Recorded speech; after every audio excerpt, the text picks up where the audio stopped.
dumating sa Lapu-Lapu RTC Branch 27 sina Sara Diskaya, Maria Roma Rimando ng St. Timothy Construction at 8 opisyal ng DPWH Davao Occidental. Doon sila binasahan ng sakdal para sa mga kasong malversation at paglabag sa Anti-Graft and Corrupt Practices Act kaugnay sa umunoy Ghost Flood Control Project sa Davao Occidental.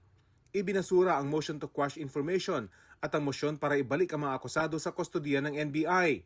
Ibinasura rin ang hiling ng mga abogado ng mga akusado na ilipat sa ibang araw ang arraignment. Not guilty plea ang inihain ng mga akusado. Maybe we'll file a motion for reconsideration or petition for certiorari.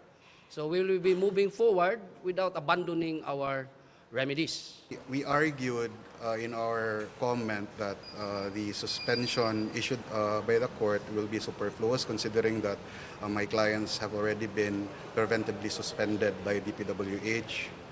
But anyway, the court has its own mind, so we will be, I think we are also going to question that part of the ruling in our motion for reconsideration. Hindi nagpaunlak ng panayam si Diskaya at kanyang mga abogado. Sa February 3 ang pre-trial ng kaso. Nasa DOJ naman si dating DPWH Bulacan First District Engineer Henry Alcantara. Ayon sa abogado niya, walang katotohanan ang mga lumabas na ulat na nag-recant o binawi niya ang kanyang mga pahayag sa mga pagdinig ng Senate Blue Ribbon Committee. Sa Sandigan Bayan, ibinasura naman ng 5th Division ang urgent motion for reconsideration ni dating Congressman Zaldico laban sa pagdeklara sa kanya bilang pugante at pagkakabasura ng kanyang passport. Sa pinakahuling impormasyon ng DILG, nasa Portugal si Ko at pinaniniwalaang meron siyang Portuguese passport.